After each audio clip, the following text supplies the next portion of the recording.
From Kern Government Television, welcome to this week's Kern County Board of Supervisors meeting, originating from the County Administrative Center located at 1115 Truxtun Avenue, Bakersfield, California. Kern County's vision is to create and maintain a customer-centered county government designed to garner the confidence, support, and trust of the people we serve. Today's Kern County Board of Supervisors meeting will convene momentarily.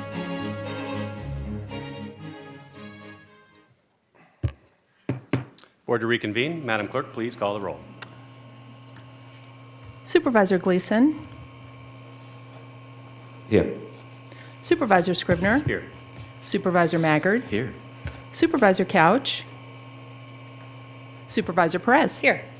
Thank you, Madam Clerk. Good morning and welcome to the Tuesday, March 7th, 2017 meeting of the Board of Supervisors. We will begin today's meeting with a flag salute led by Pam Hollowell, Assistant Director of the Department of Human Services, and I'll ask if you would please remain standing for a moment of prayer, silence, or meditation. Ms. Hollowell, please. Salute, pledge. I pledge allegiance to the flag of the United States of America and to the republic for which it stands, one nation, under God, indivisible, with liberty and justice for all.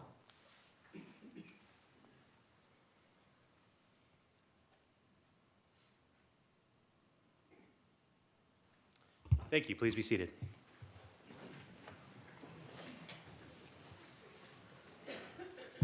Okay, agendas for this meeting today are located on the tables in the back of the chamber in two locations. If you'd like to follow along, we're going to begin with our consent agenda.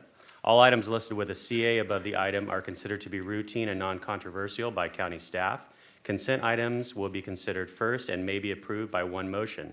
If a member of the audience wishes to comment or ask questions regarding an item or items on the consent agenda, they may do so prior to a vote being taken on the consent agenda. A member of the board may remove any item from the consent agenda, and it will be considered in listed sequence with an opportunity for any member of the public to address the board concerning the item before action is taken. So I will read the consent items now. Starting on page 2 of the agenda, items 3 and 4, as well as 6 and 7 are on consent. Page 3, all items 10 through 17 are on consent. On page 4, all items 18 through 25 are on consent. On page 5, all items 26 through 33 are on consent, and I understand that a member of the public would like to make a comment on item 28, so we will allow that opportunity in a moment. Page 6, items 34 through 40 are all on consent. Page 7, items 41 through 48 on consent. Page 8, all items 49 through 56 are on consent. And on page 9, items 58, 59, and 60 are on consent. And so, other than item 28, are there any members of the public that would like to make any comments on the consent agenda?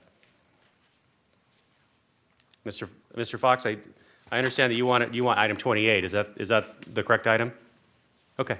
Great. All right, come on forward, please.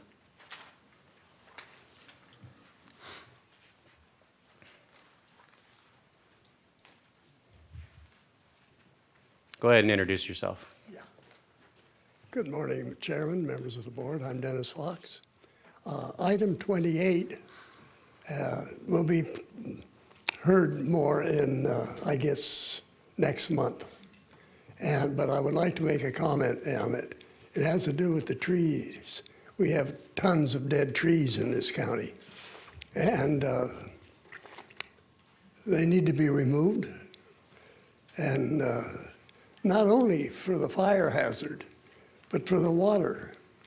And the trees are, if they get removed, you're going to probably remove some of the live ones so that you'll have a tree capacity equal to the water available. With the counties masticating and along the roadsides to present fire hazard is one thing, but I'd like to see more removal if they can get into more of the trees. It is a problem, and there is getting to be a social protest as a social event coming up. And it has been brought up that the little kids who have asthma in Arvin will get sick from the logging trucks driving through Bakersfield. This is, I think, highly offensive because using the kids like little kit foxes and stuff that they do. As if the logging trucks will give them asthma, but the fires are nice. No, they aren't. These are not normal fires, they're conflagrations. And anything that can be done to remove the hazard is the better. Thank you.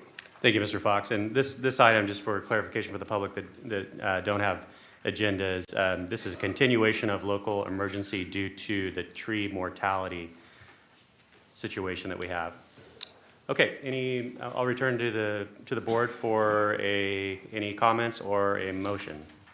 I would like to echo Mr. Fox. I flew over here yesterday and I was looking down, flying over the mountains, and it's staggering, the tree mortality issue that we have in Kern County, so I echo his concerns.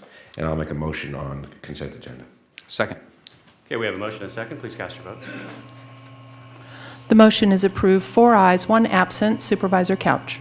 Last week, the fire chief and the public works director and I flew over some of the flooding, but we also went over the tree, the bug kill area, which is how the fire department refers to it, the tree mortality. And so I believe that video will be available to the board and to the public shortly. So we'll be able to see the extent of the damage in the Tehachapi area specifically. So thank you, Supervisor Gleason. And that will bring us back to page 2 on our agenda. And these are resolutions and proclamations. Item number 1 is a resolution honoring Fire Captain Ernie Candelaria upon his retirement with 30 years of dedicated service to the County of Kern. And Supervisor Gleason will make this presentation. Motion on resolution. Second. Please cast your votes.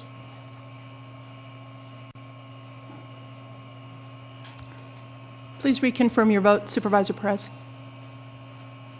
Thank you. The motion is approved, 4 ayes, 1 absent. Supervisor Couch.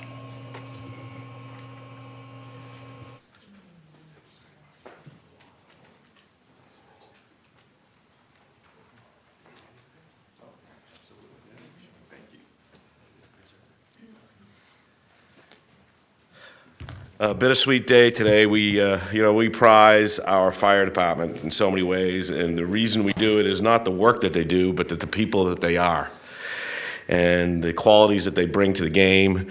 And we talk about tree mortality, we talk about Erskine Fire, we talk about Way Fire. It goes on and on and on, and it's just reassuring to know that we have the highest quality people in our fire department representing us and doing the best job they can. So I have a resolution to honor a man who has represented that integrity and represented that contribution to the community for 30 years. Yes, sir. 30. Count them. So let me go through this resolution, and then I'll give it to the chief to talk a little bit about Mr. Candelaria. Honoring a resolution whereas Ernie Candelaria began his firefighting career with the Kern County Fire Department in Ridgecrest, Station 74. Yes, sir. Way to go. Promoted to fire engineer in October '99 and fire captain in 2004. Retires as a training captain and department safety officer in the training division, where he specializes in hazardous materials training. Authored the department's injury and illness prevention program. Served as department risk manager and point of contact for OSHA compliance. Captain Candelaria served as chair of the Region 5 LEPC, the Local Emergency Planning Commission, for several years. Obtained a state certification for the department's hazardous materials training facility, as well as applied for and received thousands of dollars of grant funding for hazardous material training. Captain Candelaria is well known throughout the state for his efforts related to improving hazardous materials, incident preparedness, and his long service to Kern County has been characterized by a deep commitment to assist anyone in need in the community and among fellow firefighters. Captain Candelaria is truly appreciated by Kern County Fire Department, and even more by the citizens of Kern County. Therefore, it is resolved that the Board of Supervisors of the County of Kern, State of California, does hereby honor and commend Ernie M. Candelaria upon his retirement with 30 years of dedicated service to Kern County, adopted March 7th, 2017, and signed by our Board of Supervisors. Sir, thank you very much. Thank you so much. And now I'd like to offer the podium to the chief. Thank you, Supervisor Gleason. Members of the board, it is truly a sad day with Captain Candelaria retiring. 30 years ago, we came to work together, started our recruit academy April 13th, 1987, and who knew we would be standing here today. Captain Candelaria, Ernie's been around and he's done a lot of jobs that not everybody sees.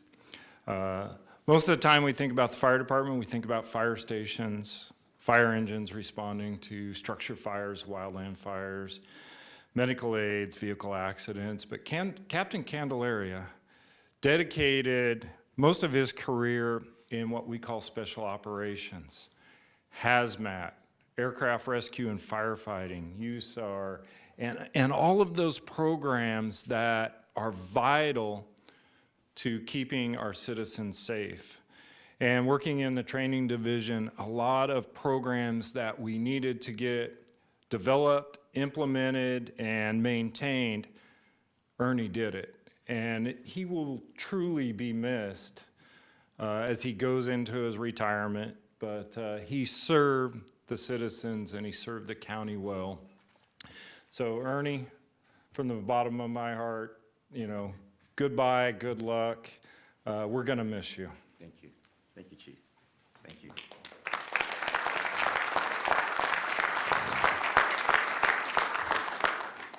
Chairman, Board of Supervisors, good morning. Good morning, audience.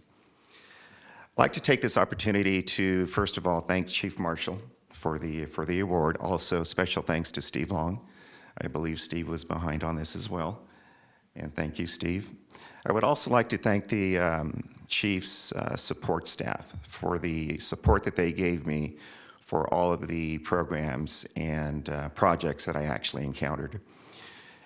Without the support from staff, I would not ever be able to complete these types of special projects. In addition, I would also like to share this award.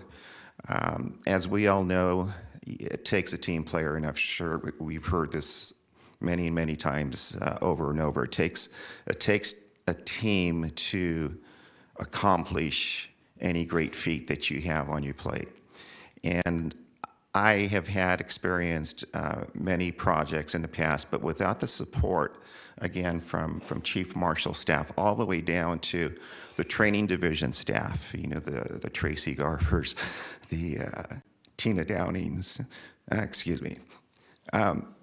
the support from the training, and also the support from the administration offices as well, such as the IT department, the accounting department, again, Steve Long's people, the logistics, the fleet services. I've had a tie-in with everybody over there, and they made it possible.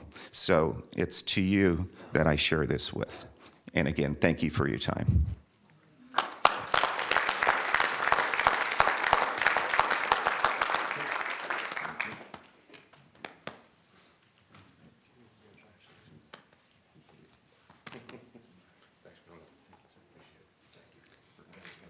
Captain Candelaria, thank you and best wishes.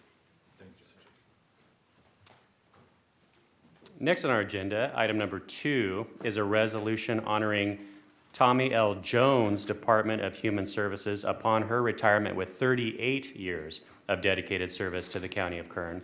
And this presentation will be made by Supervisor Maggard. Motion to approve. Second. Please cast your votes. Motion is approved, 4 ayes, 1 absent. Supervisor Couch.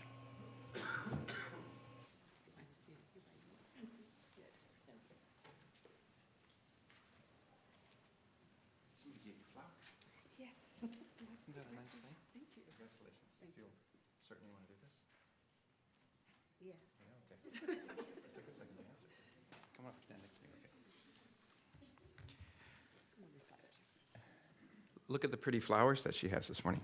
Is that from you? Yes. Isn't that a nice thing? Yeah. Well, some people might ask, why do we do this week after week? Why do we recognize people as they are leaving employment with the county? And that is because they are extraordinary people. And they have made a difference in the lives of not only the people that they work with, but in the lives of everyone who lives in Kern County. And Tommie Jones is someone who has done that. 38 years of work for the county. You must have been a child when you came to work here. Close. Pretty close, yep. The kid say she was born there. Oh, okay. She has done extraordinary things. She has received many awards over her time in the county. She's been the Employee of the Month. She has received a beautiful Bakersfield Award. That's a pretty cool thing. Her staff speaks about her in glowing and extraordinary terms because they admire her character and her honesty and her work ethic. So I'd like to read a couple things to you here about this resolution, and then we'll have Dina, our Department Head for Human Services, talk to you a little bit too, okay? So coming up close, and you can see this. You can help me if I can't see the words. Kind of small. Share together. Okay. This is a resolution from the Board of Supervisors honoring and commending Tommie L. Jones upon her retirement with 38 years of dedicated service to Kern County. Whereas Tommie Jones began working for Kern County in October of 1978 with Kern Medical, and before promoting to the Department of Human Services as an Eligibility Worker 1 in June of 1986. In April of 1991, she promoted to Eligibility Supervisor. Mrs. Jones promoted to Assistant Program Director in May of 1995 and to Human Services Program Director in April of 2003, a position that she's held until her retirement. Mrs. Jones provided leadership to several programs, managing all intake programs for public assistance at the Bakersfield and district offices. In order to be more accessible to the community, she managed the off-site Cal Works offices at Career Services Center. Those lobbies can be, I don't want to use a pejorative word, they can be zoos sometimes. And you manage them well. Thank you for doing that. Mrs. Jones also managed the Bakersfield OC Sills lobby, which serves more than 22,000 customers on a monthly basis. That's the one that can get crazy, right? Yes. Yeah. She was an Employee of the Month in 2007 for involvement in the Gang Prevention Project, and Mrs. Jones facilitated and served in the Education Gains Empowerment Truancy Project and After School Tutoring Project, which resulted in the nomination in the education category for the Beautiful Bakersfield Award in 2008 that I mentioned earlier. I just think that's pretty cool. Mrs. Jones completed Investment and Excellence training with the Pacific Institute in February of 2015. You stayed the course and improved yourself to the end. I admire that. And the UC Davis Management Development course in June of 2015. And Mrs. Jones has dedicated her services to Kern County with hard work, commitment, dedication, and loyalty to the Department of Human Services, and she is wished the best in all her future endeavors. Now, therefore, it is resolved that the Board of Supervisors of the County of Kern, on behalf of the state of California, does hereby honor and commend Tommie L. Jones upon her retirement with 38 years of dedicated service to Kern County, adopted this day, March 7th, 2017, signed by all of the members of the Board of Supervisors. We admire you, and we thank you for what you've done for everyone who lives here. You've lived a life the way it's supposed to be lived, and we admire that. Thank you. Would you like to say a couple things? Yes, I would. Okay. Thank you, Supervisor Maggard. Good morning, Chairman Scrivener, members of the board. I'm Dina Murphy, your Department Head for Human Services. And I really just want to celebrate Tommie this morning. She's joined by her husband, Artis Jones, who's in the audience. And Artis, if you would just give a wave out there. Her daughter, Amber, recently had her second grandchild, Tommie's second grandchild, Jackson, who's they're not in town, so they're not here with her this morning, and her son is a student at San Diego. And you look at how young Tommie is, and it's hard to believe that she has two grandchildren. And she talks about traveling, and she talks about the fun she's going to have and the room that she's going to build on and repair and home models. And all she's done is get back and forth to that grandchild since she retired. And I think that's going to be the circle of her plans because she's very much a family person. But I want to tell you a little bit about Tommie at work. She was one of the first people there when the doors opened in the morning and one of the last people to leave because that's her work ethic. She's old school, she's by the book, and very much a person that you always wanted to have on your team building teams and your subcommittees for policy changes because her staff follow her lead. She is a leader and they follow her. And to get folks to embrace culture change and change, which was why it was so really impactful that Tommie stayed with the leadership courses right through the end of her career, because it was instilling in those that are coming up for succession planning a different way, a better way, a more efficient way. And she led that with grace and poise at all times. And I'll tell you, you know, the oak tree, the seed, the plants, and the roots that go down, and they are substantial and they can't be moved. Well, she is the history and knowledge of the department. Her vast knowledge, she's been so generous in sharing with employee after employee. I can't say enough good things about Tommie. You think about 38 years of service. She is the Department of Human Services and all that it embodies. And I will tell you, she spent a lot of time in the lobbies because she felt it was so important, connecting with our clients and trying to figure out ways to make the environment in which they were seeking help more user-friendly for them. And that's a compassionate heart. We're going to miss you. You know, I always wish to snag the good ones back for writing and big projects, I say to you, so don't get too comfortable. But we celebrate your years of service and you moving forward, and I really have the utmost respect for you, Tommie. And I just look forward to your next part of your life and your future. And I know we won't be strangers to you because you have so many extended family members back at Human Services. Thank you. Would you like to Yes. say a few things? Mr. Chairman, Board of Supervisors, I've born and raised here in Kern County. I enjoy serving the community, whether it's in nonprofit or in business. The staff at Eligibility, which I come from, is a complicated job. It's hard because they have to interpret for the public as well as receive the public's complaints and then provide the services still. Without them, we would not have been successful to meet our deadlines or meet our complex regulation changes on time. I'm so grateful to the eligibility staff here in Kern County. I'm grateful to the child welfare staff because they were there to support us and give us the guidance we needed in situations. I'm thankful to the employment staff because they did their part to help us understand the work environment in which we were trying to get people back to work. But more importantly, I'm just grateful to the executive team at Department of Human Services and my DHS family. If I miss anything more than anything, I love working. It wasn't about the money. It was about the work we do for the community. It was about the work we did to meet the needs of those we served. And I'm so grateful and will miss them even more. Thank you.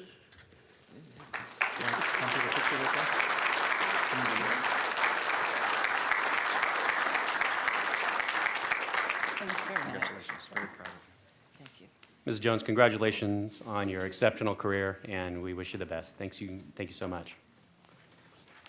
All right, this brings us to item 5 on our agenda. This is a proclamation proclaim March 2017 as Social Work Appreciation Month in Kern County, and Supervisor Perez will make this presentation. Thank you. Motion on proclamation. Thank you. Second. Please cast your votes.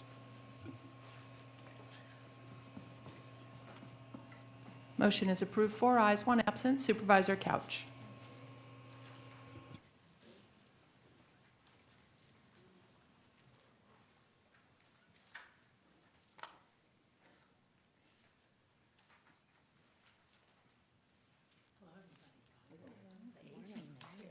Good morning. Good to see you all. Well, good morning, Chairman Scrivener and fellow supervisors. I am delighted this morning to present this proclamation for March 2017 as Social Work Appreciation Month here in Kern County. Social Work Appreciation Month is an opportunity for us to turn the spotlight on the individuals and highlight and celebrate their vital contributions that they make to this county and to our residents. Social workers confront some of the most heart-wrenching realities facing individuals, families, and communities. They work diligently to find creative solutions to help people reach their full potential and lead lives of stability. Our own Department of Human Services is made up of a team of incredibly dedicated individuals who continue to help our most vulnerable citizens, regardless of their social or economic circumstances. Whether it is the sweetest moments of an adoption with a forever family, or a single parent becoming gainfully employed, or, of course, the tragedy of child abuse and neglect. These people truly and deeply care. It is in that spirit, and on behalf of the Kern County Board of Supervisors, that I would like to recognize Ms. Dina Murphy for the work she does and her unparalleled commitment to the families of Kern County. Chairman and members of the board, I am honored and humbled to join you today as we commend our Department of Human Services during this month and, of course, through the year. Thank you. Thank you. Thank you so much, Supervisor Perez. I'm still Dina Murphy, your department head for Human Services, and I'm joined here today with our collaborative partners because we don't do this alone at Human Services. I have standing with me Bill Walker, who's the Director of Mental Health, Lito Murillo, who's the Director of Office on Aging, Dr. Jonah, representing Public Health, and Tom Corson, Executive Director of Kern County Network for Children. I'm also joined by 3 social workers. They're Elizabeth Salinas Jimenez, Jennifer Parker, and Angelique Flores. And they are standing here representing more than 600 social workers in your county family who serve tirelessly every day to help meet the needs of individuals and families, particularly caring for children, a soft spot. Social workers are in the schools advocating for children. They're in the hospitals working with our mentally ill and those who have substance abuse issues, and they're protecting and caring for our elderly and our children. It's hard to put in words the impact that social workers have, but I did want to share with you just a couple of examples to showcase the collaborative effort we have as a team that stands behind me. We got a call in January from Public Health, and we had a hotel that was being closed because there was no water, there was no PG&E, there were dismal conditions for families, and several of those families had small children. And so we were called into action along with law enforcement and mental health, and this meant transportation, finding shelter, getting food, because of course it happened as night was falling and it was cold. So the team jumped into action and you made as easy and peaceful a transition for these frightened families being uprooted as they could to get them into homes for the night or into shelter for the night and care for them, and then make sure that in the long run their infrastructure was addressed so they could get back to what they knew as their home. And that's just one fast turnover, quick example in a night that had your entire team out and assisting. And as another example with collaboration, I wanted to showcase one of our social workers behind me, Angelique Flores, and she was working within the school system for a teenager who was suffering the loss of a parent due to suicide, and the child became suicidal as well, and was expelled from school and really suspended multiple times before expulsion, which she was able to remedy, but also worked in collaboration with mental health to get this young man the appropriate medications, the appropriate services he needed to stabilize him. He's back in school, no longer suicidal and functioning quite well. But, you know, it's the heart of social workers that reach out and tirelessly stick to folks who are vulnerable and going through a difficult time and bringing them through. I want to personally thank each of the social workers out in the audience today and those within the county family. And I'd ask that Pam Hollowell and Antoinette Reed stand up.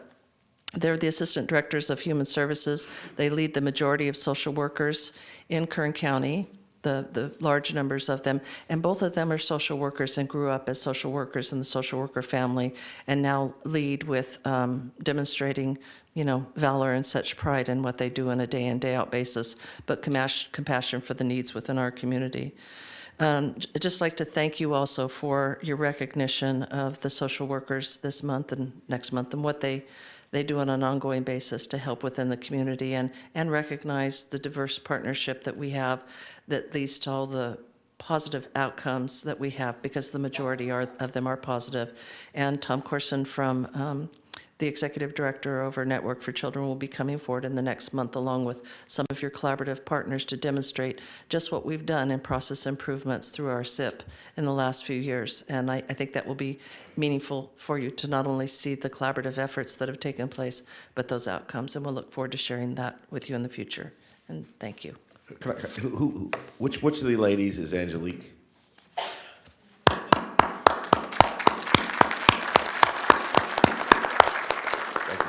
the wonderful stories from a lot of social workers every single day. I'm really proud to highlight you, Angelique. Thank you. Awesome. Okay. Thank you. Good job. Thank you guys very much.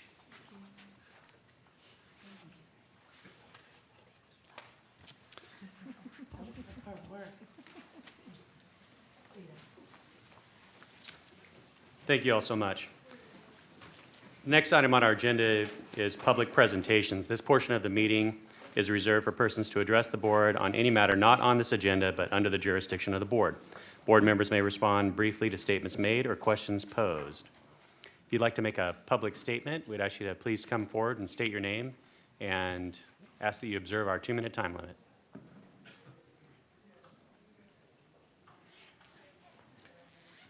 This one we were expecting, and so we're going to extend the time, give you as much as you need. Good morning. Oh, I planned on keeping it brief.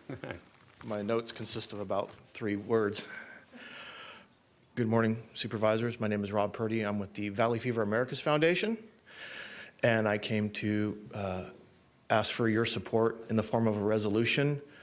I'm sure you're all aware, Assemblyman Salas has put forth Assembly Bill 1279, which is geared towards improving the process of reporting and recording Valley Fever cases in the state of California.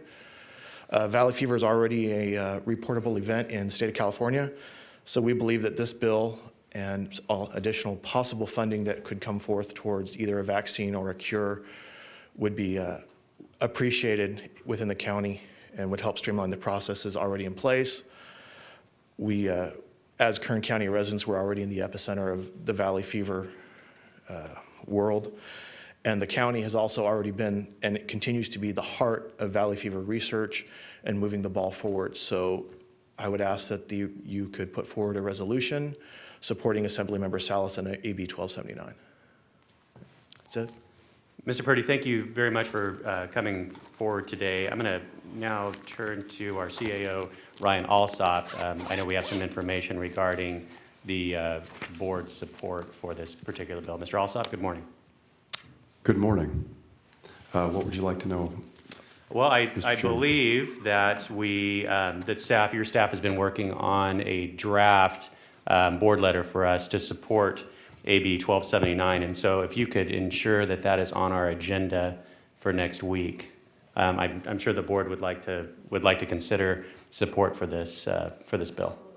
Yeah, we'll make sure that happens. Okay, so do we need a referral, Madam Clerk? Okay, very good. All right, thank you. Thank you so much. Are there any other public presentations? Okay, seeing none, then we will move on to the next item on our agenda, and that's going to be all the way to page 9. Oh, I'm sorry. Are there any board member announcements or reports? Oh, wait, Supervisor Maggard. Sorry, Supervisor. No problem. We've been off for 2 weeks. I'm a little rusty. No problem. Thank you, Mr. Chairman. I wanted to bring, to just provide the first daylight to having what I hope is a series of discussions about what we're going to do about the issue of vagrancy and homeless congregating in public spaces, all the implications of that. If you're anywhere in the greater Bakersfield area, you recognize this is a growing and unfettered problem that we have. I don't see that we have a solution identified, and I would like to refer to staff for us to give some thought to what strategy we might put in place on how we're going to manage this as it goes forward, because I have a sense that we're at a tipping point, and if we don't do something about this, the streets of the greater Bakersfield area are going to look like Los Angeles, where homelessness is rampant, and it's bigger than just homelessness. I think a lot of it's vagrancy, and those that are, at least in Northeast Bakersfield where I live, many people I think have a home they go to every night, but they're in the middle of medians and whatnot, just disrupting traffic and people ladies as they're going to grocery stores and whatnot. So I'd like to, I don't know what direction it will take, but I'd like to have a conversation with staff about it, and for us to enter into a process where we bring back to the board what a process might be, and I suggest that it should also engage the city of Bakersfield. And I don't know about the outlying areas, if it's a big problem in Arvin, or it's a big problem in Ridgecrest, or it's a big problem in Tehachapi, or wherever else, but I'm interested in what we might do about it, because if we don't do something, it will only get worse.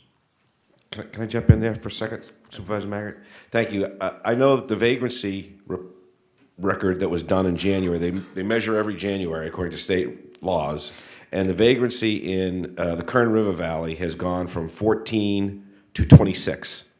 So now, and that's one of the only areas that has so dramatically increased. Other areas have made significant improvements. One of the causal factors of that dramatic increase in homelessness in the Kern River Valley is the Erskine fire. So I agree with what Mr. Maggart's doing. I want to understand homelessness a little better. I want to understand, I don't think it's a curable problem, but I certainly think it is a containable problem. And I would like to know how the best way to move forward on that is throughout the entire county. So I second his, if there's a motion there, I need to second it. Sure, if it's better to have a motion, I'd be happy to do that. That's, Madam Clerk? I don't think a motion is really necessary, so it's just a referral to staff and for staff to give some thought to it about what process we might follow. Will do, Supervisor. Thank you. Thank you. Any other board member? Supervisor Perez. Thank you, Chairman. Supervisor Maggard, I think it was 2 years ago that our workforce team had an event with the Realtors Association here locally where an expert was brought in from Utah who talked very extensively about their housing project and how they had determined as a local jurisdiction to take homelessness on and be serious about it and fund it. And I think it was called 1,000 Doors or 500 Doors or something like that, that they explored the very aggressive steps they took locally to house their homeless population. And it was just remarkable presentation. The realtors have a lot of insight into these issues and methods that are being taken around the country to aggressively take on issues of homelessness. I know also out of the Silicon Valley, there are very creative ways that local leaders are funding particular accounts and projects to focus on very creative and low-cost housing for a homeless population. So I would suggest the realtors being a very important partner in this process. They are really the experts on the ground, and they have we have explored this issue together. We didn't take it past the exploration, but certainly there is a lot of impetus and a lot of interest in how we can be more creative at the local level in housing our homeless population. So just some thoughts, Supervisor. Thank you, Supervisor. It is it's pervasive, I think, as to what the response should be. I think that's an excellent suggestion. One of the issues has to do, it's as simple as the rain has caused the river to fill up. And as the river filled up, the people that lived in the river aren't in the river anymore because it's full of water. So they're all over the streets of the central Bakersfield area, below that, East Bakersfield, near that, and Oildale. Another issue, I think, has to do with mental health. There are people walking around that are clearly not aware of their circumstances as they wander through traffic, and so I think mental health is another big aspect. So I think you're right in that it will touch on many different segments of our community, and that's why I think some community-wide dialogue ought to be part of the process. So thank you for that.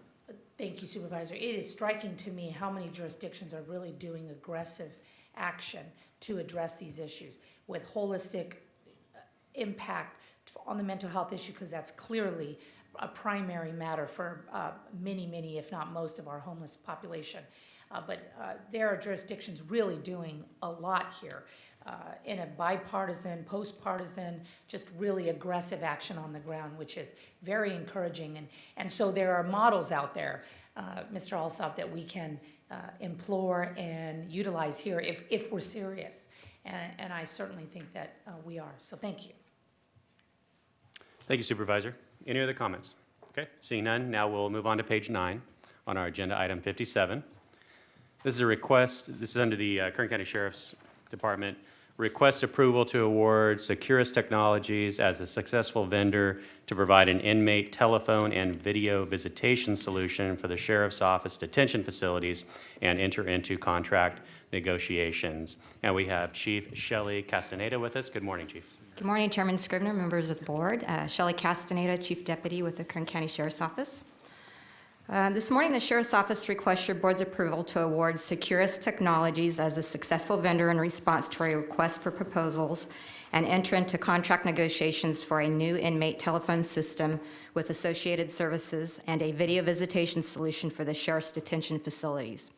The sheriff is mandated to provide inmates with reasonable access to telephones as well as inmate visitation. The October 11th RFP was issued seeking an advanced and comprehensive inmate telephone system and associated services to keep up with the growing demands of inmate communications and visiting needs. 4 vendors responded to the RFP. The RFP Evaluation Committee carefully reviewed and independently scored each proposal based on the criteria set forth in the RFP. Securus Technologies received the highest weighted score. Securus Technologies has over 30 years of experience providing inmate telephone systems and is now providing inmate video visitation solutions.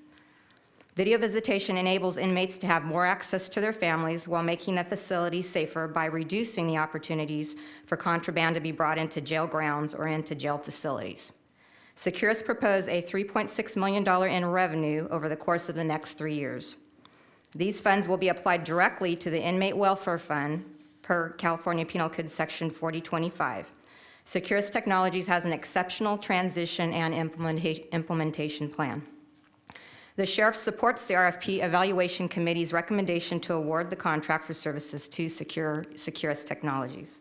The County Administrative Office and County Council concur with this request as well. Therefore, it is recommended that your board approve the selection of Securus Technologies as a successful vendor to provide inmate telephone and video visitation services for the Sheriff's Office and enter into contract negotiations for those services. Thank you, Chief. And I know that we do have some members of the public that would like to make comment on this item, specifically some representatives from Global Tel-Link Corporation. I understand that they also responded to the RFP and are not recommended for award by staff. And so we'll open that up now. Good morning. Good morning. My name is Daniel Newman. I'm an attorney with Greenberg Traurig. I represent Global Tel-Link Corporation. With me today are from Global Tel-Link, George Vaughn and Veronica Brancuda, along with my colleague Sean Newland, also of the Greenberg Traurig firm. Wanted to come here today because this is an important issue for the county and for Global Tel-Link. And I want to thank you, Mr. Chairman and supervisors, for the opportunity to discuss this contract. Global Tel-Link is the current provider of inmate telephone services for Kern County. And that relationship dates back 17 years. And it's been a successful and prosperous relationship, and one that's been marked by reliable service and also secure provision of services throughout that time. We firmly believe that this contract should not be awarded to Securus. And by any measure, Global Tel-Link's bid in this RFP process was superior. It was stronger financially. As Ms. Brancuda will describe for you, this contract, if awarded to Securus, leaves an enormous amount of money on the table that the county may forego. Perhaps as much as $9 million over the course of the next 5 years. It's $9 million in revenue to the county that will be foregone. Our bid was also stronger in terms of additional value to the county. As you may know, the county currently pays approximately $90,000 per year for law library services. Global Tel-Link's bid included an offer to fund that entirely. So over the course of 5 years, we're talking about approximately $450,000 in additional revenue to the county that Global Tel-Link will bear, that the county is currently paying, which will free up those funds for other uses. Global Tel-Link is also stronger in terms of a security track record. Security is paramount for Global Tel-Link, and it's something that has been enjoyed by the county in terms of secure performance over these last 2 decades. As detailed in our protest submission papers, and as the board is likely aware, Securus Technologies has allegedly suffered some recent high-profile security breaches in California and elsewhere throughout the country. And these alleged breaches have also resulted in significant pieces of litigation, a fair number of them, and also negative press coverage that has been focused both on Securus and also on its client municipalities, cities, counties, where these alleged security breaches have occurred. GTL is also stronger in terms of reliability, and we can point specifically to the performance within this county about how well the system has worked. In fact, in the 2015-2016 time period, the GTL systems enjoyed a 99.9+% reliability uptime performance. Always online, always working. The bid is also stronger because of the burden that the transition would impose on current inmates or future inmates and their friends and families.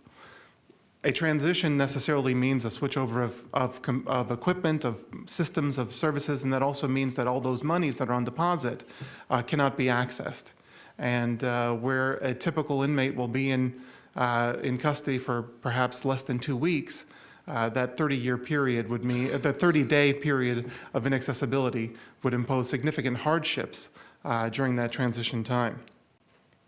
So by any measure, the offer was stronger. Now, Global Tel Link is particularly concerned that the process here was not a fair one, and that it may have been contaminated by bias. Fidelis, a company, an outside consulting company, participated and assisted the county in the process of requesting the bids and evaluating the bids. Now, Fidelis was founded by a woman named Brenda Belderall, who was a former Global Tel Link employee. And she separated from the company on less than amicable terms, which then resulted in a contentious piece of litigation and a rather public dispute. And we're concerned that Fidelis' participation in this process may have infected it with bias. We're also concerned about the process by which bids were evaluated here, because the metrics as set out in the RFP process in terms of how bids would be scored and evaluated built in broader discretion than is typically seen and more subjectivity, including a factor which simply said that, among other things, one of the factors that would be evaluated would be anything else that appeared to be relevant to the process. But frankly, just a little bit less sort of mathematical and scientific than is typically observed in these processes, and candidly, we believe may have provided the wriggle room that would allow for scoring a competitive bid higher, even though it would result in millions of dollars of less revenue to the county. And we deeply value this relationship that Global Tel Link has had with Kern County for these last 17 years. It means a lot to the company. And we believe that this offer, being superior in every facet, reflects that. And I think a lot of thought and care went into making sure that Global Tel Link's bid was best.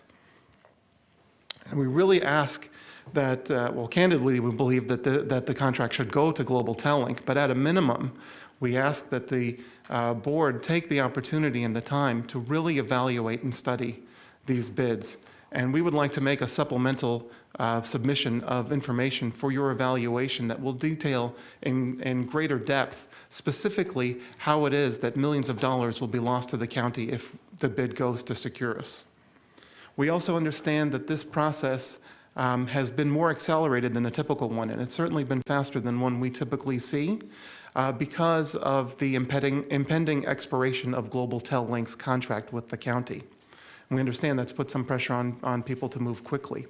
So we want to say that Global Tel Link is willing and frankly proposes that what should happen is that we should continue to operate with the existing contract in place for as much time as the board requires to fully evaluate and study these bids and to evaluate the further information that we will submit in short order to be able to really see what happened here and how it is that the bid was awarded.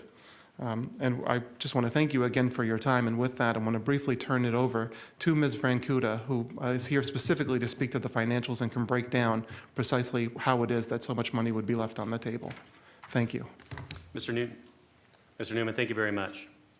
Thank you. Good morning, Ms. Francuda. Good morning. Good morning, Chairman Scrivener and members of the board. My name is Veronica Vrankuta. I'm an account executive with GTL, handling Kern County. I have a couple slides up here. Just as to begin, though, I do want to say thank you very much to the Sheriff's Department for the last 17 years of partnership. We greatly value this partnership. We hope it can continue to go forward. To the board, thank you for the time today that you're allowing us to ensure that the county and the sheriff are understanding the financial implications of choosing Securus over GTL in this bid process. We understand that local governments such as Kern County face a myriad of financial and business considerations. As such, we believe that our offer, our financial offer, including the commissions, is vastly superior. I will go over the numbers here in just a moment. A little bit of background. On December 1st, vendors, including GTL and 3 others, including Securus, were allowed to do demonstrations. This time, we were also asked to present a best and final offer. Securus did present a best and final offer. However, they presented it on inmate telephones alone. The request was for the best and final offer to be for inmate telephone systems as well as video visitation. GTL did provide that. So if you're looking at the slide right above you there, for phones over 3 years at $1.3 million, 1.317,730 times 3 years. GTL's offer is $3,953,190. Over 5 years, that would be $6,588,650. In comparison, Securus's offer, as well as their signing bonus, comes out to $3,900,000 and $6,500,000. Now, taking into account the fact that there was no best and final video visitation offer provided by Securus, there is nothing that is there. Potentially, it's $4.4 million that GTL is providing to the county over 3 years, and then $8.7 million that the county would be seeing in revenue over 5 years.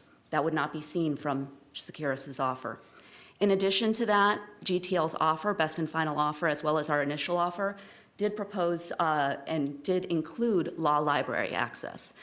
The county currently is paying $90,000 out of the Inmate Welfare Fund to provide law library access to the inmates. In GTL's offer, we are actually covering all of that, so there would be law library access to all of the inmates, and we're taking care of that cost. Over 5 years, that equals out to $450,000 in savings to the county. So in total, if you're looking at the numbers in comparison, 3 years, the variance is $4.7 million. That breaks down to an annual difference of $1.577063. Monthly, it's a difference of $131,000, $421 to the county. Over 5 years, the numbers grow exponentially. Now, one thing that I do want to call to the attention here is, as far as GTL's offer, best and final offer, as well as our initial offer, when we're looking at the phone commissions or phone financial considerations, those are financial considerations that were put out on an annual basis. If the county so requests for it to be paid on a monthly basis, we're more than happy to do that. But it is a guaranteed amount year over year. If the county does, and the Board of Supervisors does choose to allow Securus's initial video visitation offer and not what was put into the best and final, our offer is still greatly beneficial to the county and far superior to Securus's offer. Looking at the difference in the numbers, over 3 years, the difference would be $4 million. Over 5 years, that would be $6.6 million that the county would not be seeing in potential revenue because of the potential revenue on the video visitation.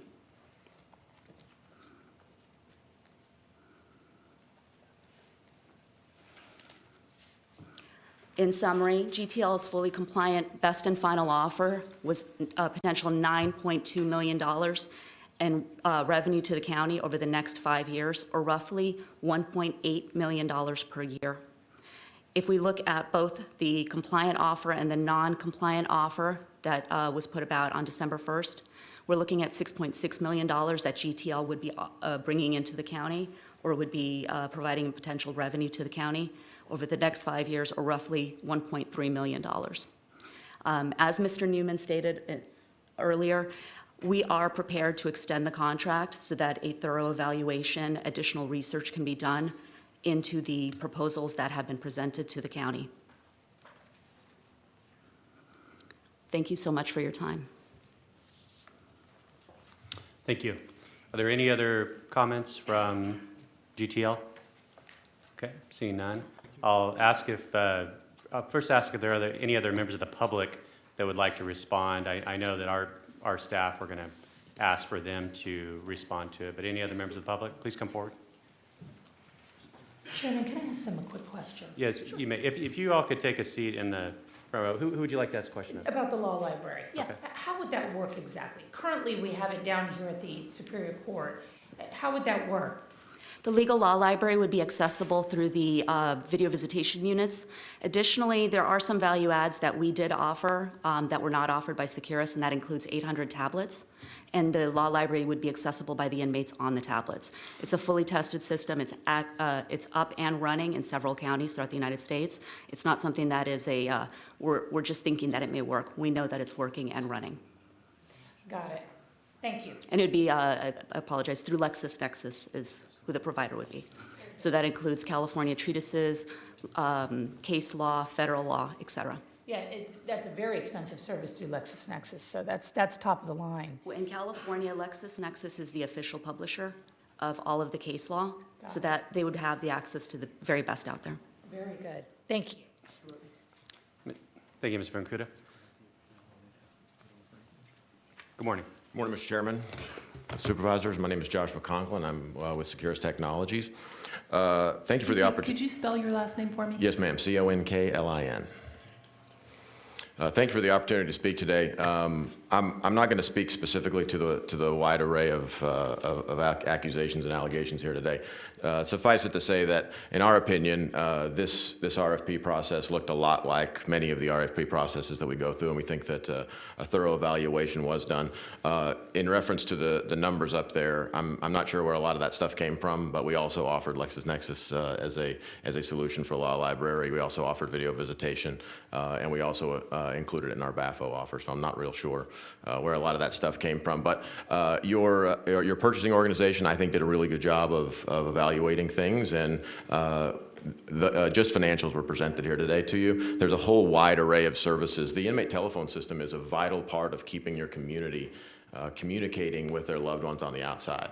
And the ease of use of that system, the additions of technology that are available to inmates help ease their transition back into society as well. And your purchasing department took a lot of things into consideration, not just the pricing of the system, but the functionality and the capabilities of the platform. And we believe our platform is significantly better than Global Tellink's.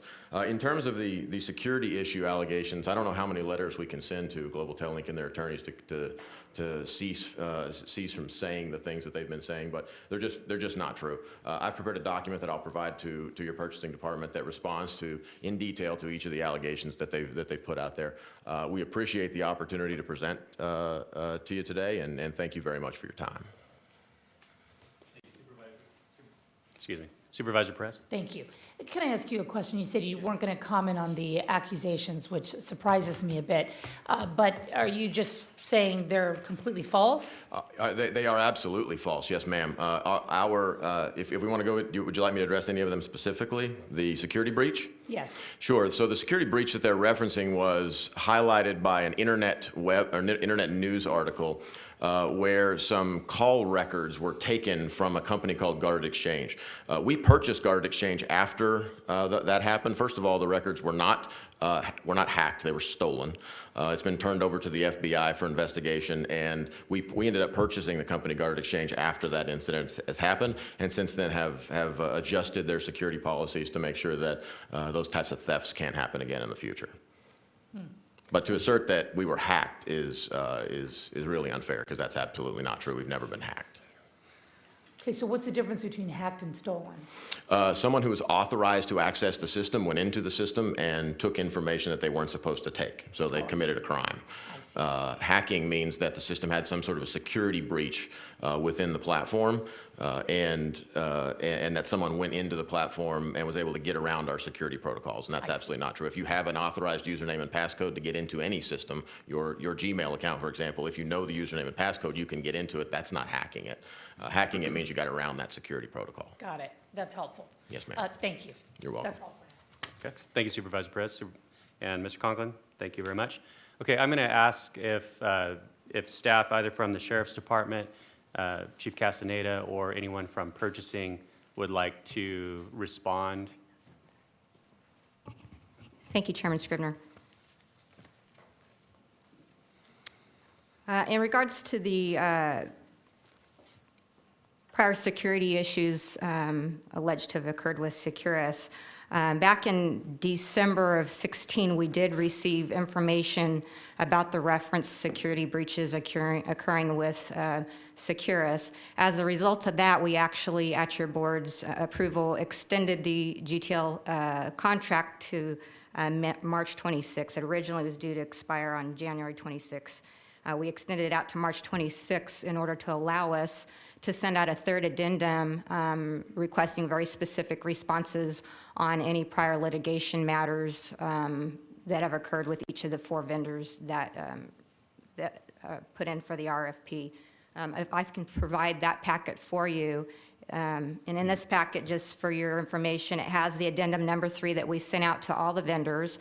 It also has the responses of all 4 vendors, including Securus, as well as the evaluation criteria used on this RFP, the financial analysis, the evaluation matrix, the references, and the actual PPSA with Fidelis, which was our consulting firm that we utilized on this RFP.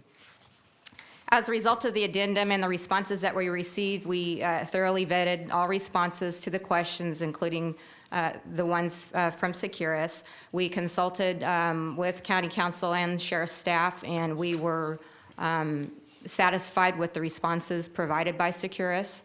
And we did not, although it did change the scoring minimally, it did not change our overall award that we wanted to go with Securus.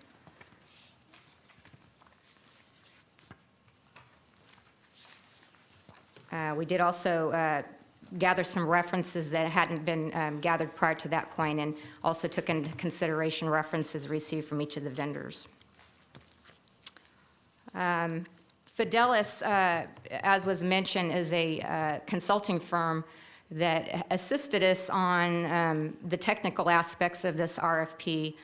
Their scope of work includes assisting us with the writing of the RFP, conducting a needs assessment for the department, helping us to define the scope of work to be covered with this RFP. They did not in any way sit in on the evaluation committee work. They did not in any way participate in making the award selection. Although they did provide, one of the deliverables is they do provide a possible scoring matrix for us. We chose to abide exclusively by county policy. So everything we did on the RFP was per the RFP guidelines for Kern County. That including the scoring matrix, the actual writing of the RFP template, the scoring, et cetera. That was all done according to the county standards. And that was done for the entire evaluation process.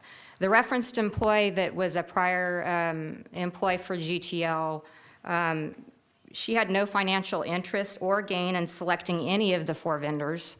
Her payment was defined in the PPSA, so there was nothing for her to gain by choosing one or another. They did not at any time provide recommendations on who we should have gone with. They were solely there to provide technical assistance and to make sure that we were defining our needs for all of our facilities clearly in the RFP. I would like to note that the referenced employee, Brenda, was present, in fact, on December 1st when all of the 4 vendors gave demonstrations of their products. And GTL was present and was aware that Fidelis was involved in the process. And at no point in time did they bring that up as an issue or a concern. We did not hear of that being a possible concern until the awards were noticed. Just wanted to point out that there's been numerous other counties that have utilized Fidelis, and it's basically a company it was not born by Brenda, it was actually created by her husband. They have been consultants for numerous Kern County numerous sheriff's offices in California, including San Bernardino, which I think had a similar protest regarding to conflict of interest allegations. And one of the reasons why we needed Fidelis in this regard is because video visitation is an extremely new concept to the field of law enforcement, and specifically Kern County. It's a brand new concept to us. So it makes good sense to have consultants who are industry experts that know what's being offered out there. They know what we need. They, in fact, did sit in on our design build process. They had an IT person from Fidelis that sat in on our design build process for the new justice facility in order to ensure that we were defining clearly what we needed for the new facility. So they've been a big help in that regard.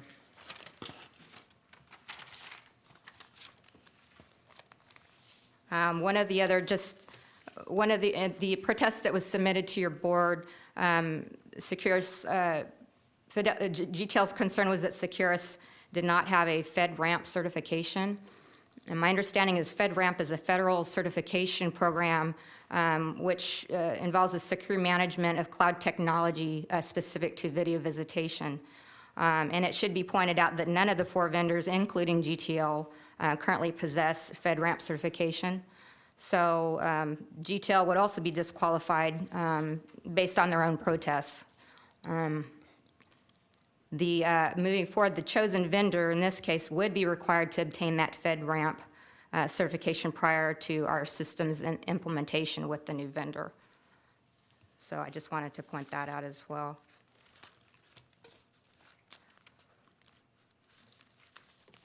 Also, this process was properly vetted by a committee that was comprised of 3 sheriff's office employees.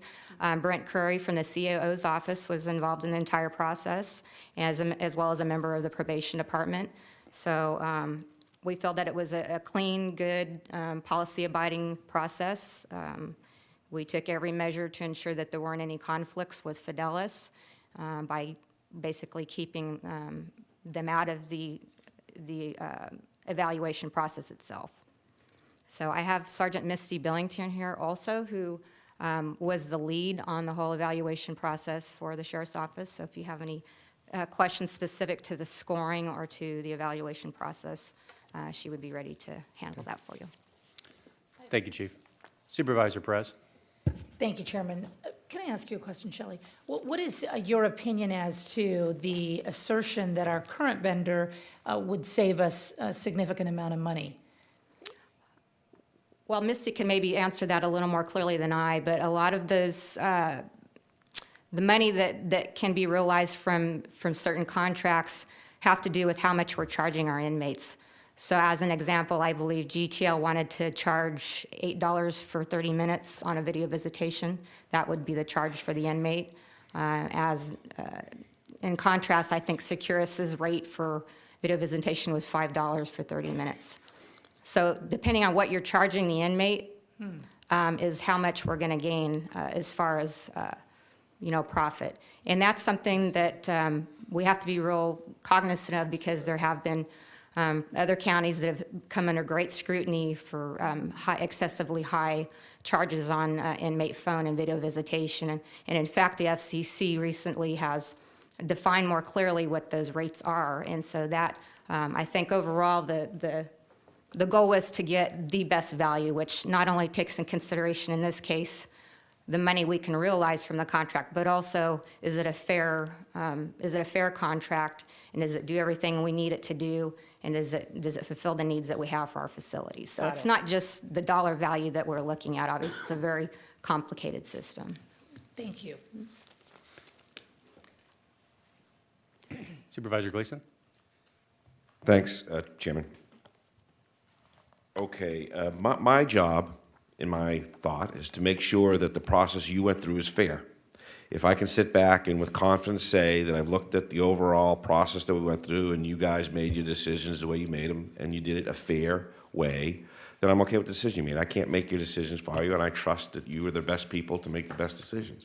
So I'm approaching this problem as from the question. I'm going to ask you a series of questions, and the purpose of it is to gain an understanding that you were fair. And if you were, then you get my support. If I think you messed up someplace, I'll let you know. So I got a couple questions. One is GTL outlined a $9 million that we left on the table. In their presentation, they said something about $8.8 million that wasn't offered in the bid that was proposed by the winner of the contract. They said video visitation 8.9 or something like that. Is that the same $9 million that we're talking about? It's the same thing? Yes. So GTL is saying there's $9 million on the table. You're saying there really isn't $9 million on the table. Well, let me put words in your mouth. You tell me what that $9 million left on the table represents. Okay. Good morning, Chairman, members of the board. And please state your name. I'm sorry, Misty Billington. Thank you, Ms. Billington. I'm the administrative sergeant for the Inmate Services Section. Just as Chief pointed out, that the rates kind of fall into this whole dynamic. So first off, I will back up a little bit on the best and final offer piece. They did submit a best and final offer on the telephones, Securus did, but they also advised us at the demonstration that the video visitation would remain the same, and that was included in their exhibits in their original proposal. So going off of those numbers and how this whole matrix works, you have to compare apples to apples. The first thing is Securus's rate is $5 per 30 minutes for a video visitation.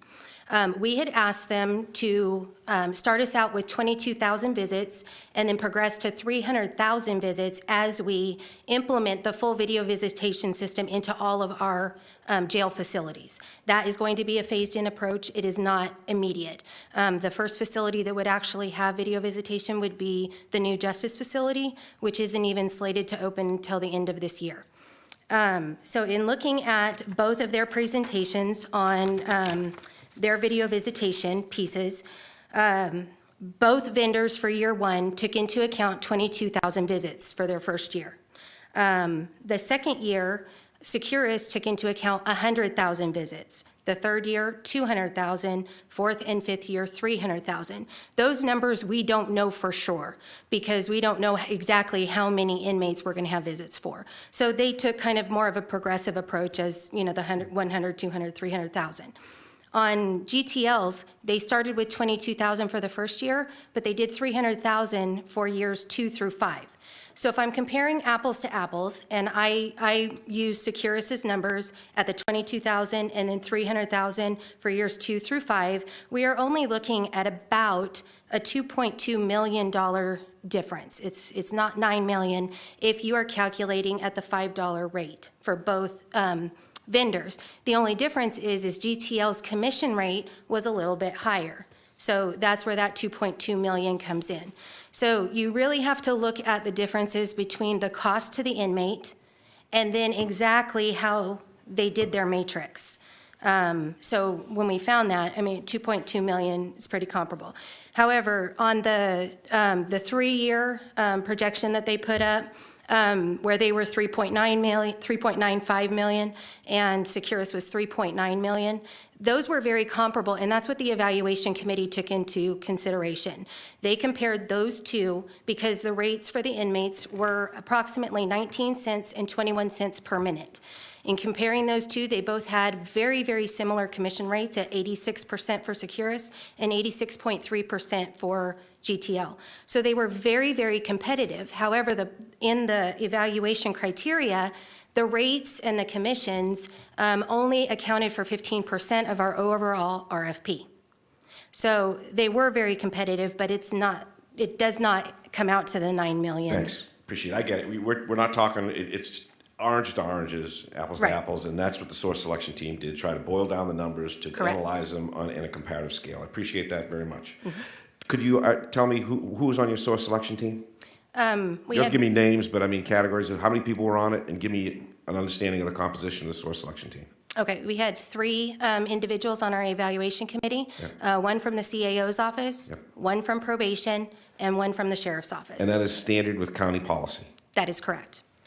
Talk to me about the bias that someone addressed with some estranged employee from GTL is now working for Fidelis, and Tell me about that. Was there bias in their analysis? There was not bias. I will advise you that we did choose Fidelis because we did want their subject matter expertise on this RFP. However, if I can back up, they also assisted us with our commissary RFP.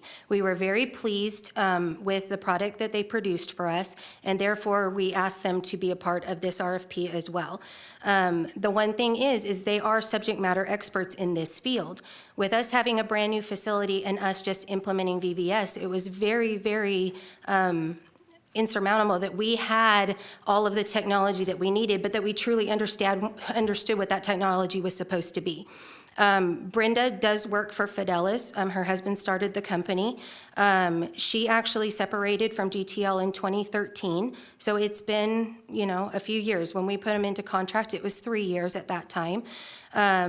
From her, though, as GTL has spoke, there was some litigation surrounding that. From her, though, those discussions of that litigation cannot be made public. Brenda was very satisfied with the outcome. There was no ill intent here whatsoever. But that is the prime reason why, as the project facilitator, I made sure I did not include them in any of our evaluations. Got it. So what Fidelis did is the way you went about this source selection is you broke your analysis of all the proposals down into quantitative categories. Yes. You added up the numbers. Yes. And then you made your selection based on the highest scorer. That's correct. So I look at your categories, and on the 3 or the 4 top categories that you have, the first most important category is technology. Yes. Securus, what's the name of that company? Securus. Dominated, 29, scoring 29 points. The second best was the incumbent with 25.5, and then the 3 and 4 were 17 and 18. The Right. next most important category is ease of access. Yes. Once again, Securus won. Yes. Securus, is that how it is? Securus. Okay. The next important category of value is 18 points, was approach to task customer service. Securus won again. Dominating. Yes. The next one is 15% was proposed rates, fees, and revenues. Securus won again, 29 points. So across the board, almost, in your major categories, Securus won. Correct. I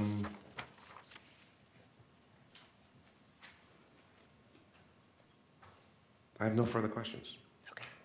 Thank you. Thank you, Supervisor Perez. Thank you. Can you explain to me the methodology for charging inmates for their visitation with family and loved ones? What happens for inmates who do not have money on the books? Like, where does this come from, the paradigm? We still have actual visitation on the compound. So anybody can come to the facility still and have visitation.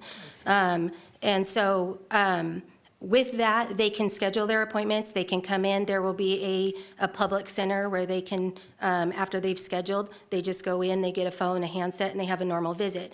The cost for the visitation is more for the convenience. So if they're doing it from home, which this would afford family members to do that, which would save them money in travel, work time, losing work time, things like that. So that's where the charges come in. Also, the charges would come in, right now per law, we give them 2 30-minute visits per week. If they wanted an additional visit during the week, they would be able to schedule for that, but we would charge for that. I see. Do you have any sense of what the demand for paid video visitation will be? How did you determine the likelihood that people will be willing to or interested in paying for such a service? I know with our community, several people have a hard time, getting out on the specific visitation days. We have our inmates are scheduled on specific days based on their last name throughout the week. Sometimes family members and friends, things like that, cannot make it on those days. So therefore, this gives them that extra option to have something different, but maybe it's during the week when they are off, they can have this visit. So it just affords another level of visitation, if you will. It just gives them one additional step in the visitation process. That makes perfect sense. I appreciate that explanation. How did you determine that investment pencils out at the end of the day, that people will not just show up and have a free visitation. That certainly there are exceptions and folks that would appreciate the flexibility. And I think it's an incredible option personally. But how did you determine that it makes sense to make that kind of technological investment? One of it was researching other counties who are using it. So we did a lot of research on the front end when we were preparing the RFP to see what the other counties were utilizing and how well it was doing for them. So in that research, we determined that it would be a viable solution for us, in addition to our regular visitation. Based on the numbers that we asked the vendors to, the 22,000 visits to 300,000 visits, we took that based on the average that we found across the counties in California. So because we don't have it yet, we don't have solid numbers. So we took those averages based on other California counties. Did you look at Central Valley counties? We did. You did. They're in your comparison. They are. And it seems like a reasonable tool that people will use that will justify the investment. Based on the information that we obtained from the counties, people are using it. Okay. Okay, that's helpful. Thank you. Thank you, Supervisor Maggard. Thank you, Mr. Chairman. Sergeant Billington, in the jail economy for inmates, walk us through what a $5 charge versus an $8 charge is. How expensive is that for them? How much do they earn a week? How do they get their money? Does family give it to them? Help me understand that. Okay. They do not earn money at our jail. However, their family members do put money on their account. They put money on their account via a system called TouchPay, which is a kiosk system. That system does take a portion of the deposit for their fees, and the county doesn't have anything to do with that portion. So whatever the family can afford to put on the inmate's books is what the inmate gets. That money actually is dispersed throughout commissary, inmate phones, and now it will be video visitation if the family chooses to do that. But the inmates will not be paying for that video visitation. The public would be paying for that video visitation. So does the implementation of a fee, whether it be $5 or $8, have any result in the behavior of the inmates? Will one inmate extort another to obtain those funds? What's the consequence of that? Yes, and we see that now even in the phone rates. So as the phone rates fluctuate, and I think that was the main premise of the FCC ruling, was that the rates were too high. That's what the whole claim was about. So family members couldn't spend a lot of time with their loved ones because of the rates. In this case, that's a $3 difference. So that absolutely can be huge on the side of a family member being able to provide that to an inmate. And yes, extortion happens all the time. Gambling also happens with things like this. We have inmates that try to steal other inmates' PIN numbers so they can utilize their phone access because they don't have money on their books, or the other inmate owes an inmate for a debt. So yes, that stuff does happen on a regular basis. We try to put everything into place to mitigate some of that with our systems, but it does happen. So weigh for me the plus and minus of implementing a new system that will introduce a new opportunity for bad behavior to result, and what's the consequence to us as we manage that population? Well, again, like I said, the money would be paid for by the public. So that money won't be directly deposited to the inmate's account. So that can't be stolen, that can't be extorted, No. Can it be gambled away, can it? No, it would not be deposited to their funds that they could utilize. So because. So if I were the inmate and Supervisor Scrivener were also an inmate, sorry, Supervisor, could he not extort me to force me to give him whatever my balance was in my account that particular month? Not specifically for video visitation. For phones and for commissary, that's a possibility, but not for video visitation. However, what it would cause, that $3 difference, is an upset family member who makes the inmate upset, and that's where some of the complaints come. Yeah, Yes. okay. And lastly, if we were to decide later that the rate should be $8 instead of $5, are we prohibited because of the bid process from doing that? No. Actually, on average across California, the rates are very close to $8 per 30-minute visit. So Securus came in way lower than that, which was, the evaluation committee, took a liking to. But if that can be negotiated, because we're still within the realm of what the average is for California. Okay. Thank you, Sergeant Billington. I appreciate it. Thank you, Mr. Chairman. Thank you, Supervisor Maggard. Any other questions from members of the board? Okay, I'll ask if there are any other responses from staff. I have a question. Supervisor Chairman. Perez. Could we get some input from our CAO? I'm not sure how closely you've monitored this. I know it's been going for a while, so I don't want to put you on the spot. But do you have any insight that you'd like to add at this time? Mr. Chairman, Supervisor Perez, I appreciate the opportunity to chime in, but I have not been involved with this personally. The knowledge that I have of this RFP process and the outcome is pretty limited. But we do have staff, I know, in the audience that can talk more specifically about it if you'd like. And I know we have counsel here that's more knowledgeable as well. Excellent, I appreciate that. As I'm looking at a vendor who's been with us for a long period of time.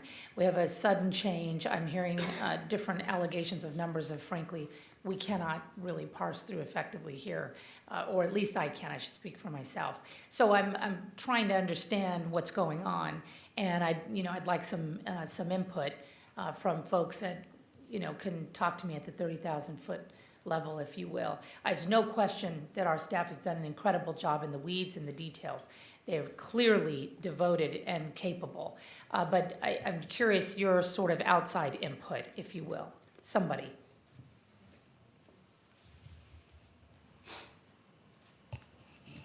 Supervisor Perez, through the chair, Kendra Graham from our office has been very involved in this, and she does have a few comments. Excellent. Thank you so much. I mainly looked at the, Supervisor Perez through the chair, I mainly looked at the legal aspects of the protest and in working with Ms. Billington to make sure they were following the proper process. And I can speak to you in that regard if you would like, as to whether or not I think the process was followed appropriately and whether, and as I can also speak to some of the allegations. I would really appreciate that. Okay.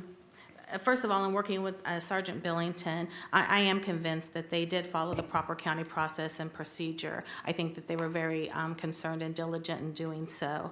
And what I'll do is I'll just go through the protest arguments that are listed in the letter. As to their GTL's first argument that Securus apparently was not entirely forthright in its responses in the addendum, the first thing I want to do is point out that there has not been, that I can tell, and I've gone through all the cases that were listed in their protest, I cannot tell that there has been a judgment against Securus. And if there were 4 cases in particular that were listed, one of those were dismissed against Securus.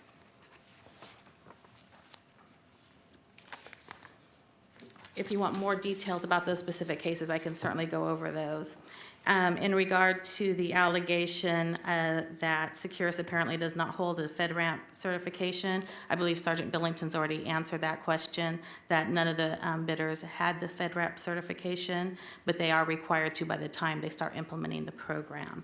In regard to the allegation that Fidelis has an inherent conflict of interest, I have researched this matter, and I can tell you that a consultant who does not have a decision-making authority is not held to the same conflict of interest standards as the county and its agents. They are not government officials. Here, Fidelis did not participate in the decision-making process. Fidelis did not participate in the evaluation or scoring process. Excuse me. Such was done solely by the evaluation committee, and it did not include Fidelis. Further, Fidelis has no financial interest in any contract awarded by way of the RFP, and the Political Reform Act and Government Code Section 1090 are not applicable here.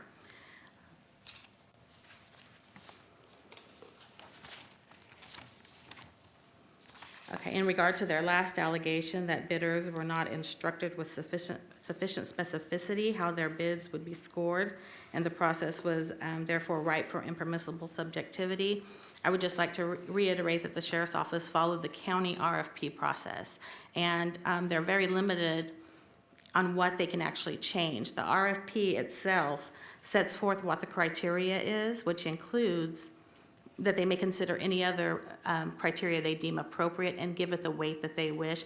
They're not allowed to change that language in the RFP. We use the template language, and that's what they did, but they did they did weigh factors that they had included in the RFP that were contained within Exhibit A of the RFP, which is about a 54-page document.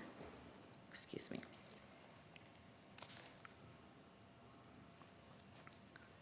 The RFP itself specifically notifies the proposers that the lowest proposed cost is not the sole criteria for recommending the contract award. And again, I think Fidelis has been clearly put on notice of that. I'm sorry, Fidelis, GTL has been clearly put on notice of that. I think it's also important to point out, and Misty Billington could certainly correct me if I'm incorrect, but the the revenue received on these contracts, I believe it goes to the inmate welfare fund, not directly to the county's general fund. There may be a portion of it that goes to the county. I'm not sure. She can clarify that. But I believe most, if not all of it, does go to the inmate welfare fund and not to the county.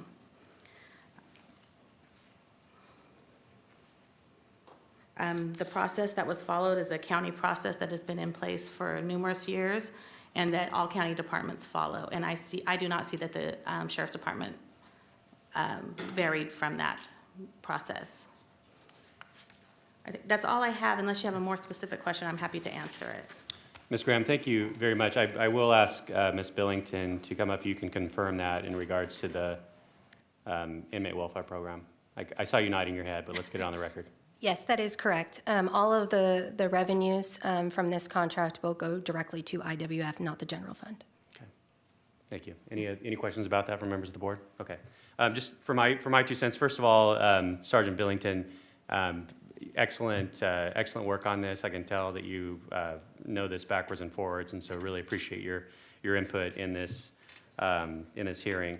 I can understand GTL's disappointment after 17 years of working with the county, but we go out for an RFP to find out who can provide a service that best meets our needs. I'm satisfied with the integrity of the process, that county procedures were followed, and ultimately Securus scored higher in the evaluation criteria.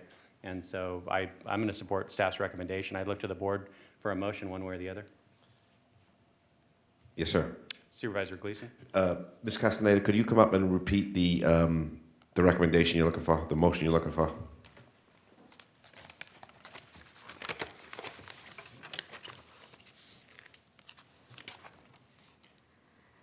Supervisor Gleason, through the chair, we're looking for a recommendation that your board approve the selection of Securus Technologies as a successful vendor to provide inmate telephone and video visitation services for the Sheriff's Office and enter into contract negotiations for those services. That's my motion. Do we have a second? Second. Okay, we have a motion and a second. Please cast your votes. The motion is approved, 4 ayes, 1 absent. Supervisor Couch. Thank you all very much. That brings us now to the last item on our agenda for this morning. This is an item under Veterans Service Department, item 61. Proposed addition of 1 office services technician position and deletion of 1 office services assistant position effective March 7, 2017 in Budget Unit 5510. Fiscal impact $5,101. We have, I'll go first to Dick Taylor, who heads up our Veterans Services Department. Mr. Taylor, good morning.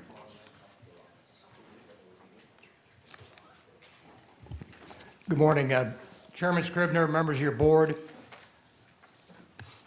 Again, I'm Dick Taylor, your County Veteran Service Officer.